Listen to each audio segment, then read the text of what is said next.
मंडळी, सूरज चव्हाणचा झापूक झुपूक चित्रपट सध्या चांगला चर्चेत आहे.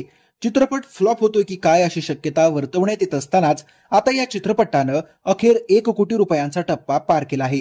सूरजच्या सिनेमाला हवा तसा प्रतिसाद मिळत नाहीये. सलग 5 दिवस सूरजच्या सिनेमानं काही लाखातच कमाई केली आहे.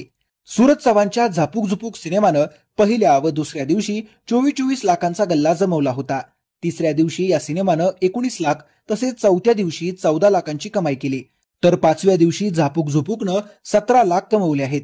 त्यामुळे आता झापूक झुपूक सिनेमाचं वर्ल्ड वाईड एकूण कलेक्शन 1,09,00,000 झालं आहे. 5व्या दिवशी म्हणजेच मंगळवारी 29 एप्रिलला या सिनेमावर निर्मात्यांनी खास ऑफर ठेवली होती. झापूक झुपूक सिनेमा प्रेक्षकांना 99 रुपयामध्ये पाहायला मिळणार होता.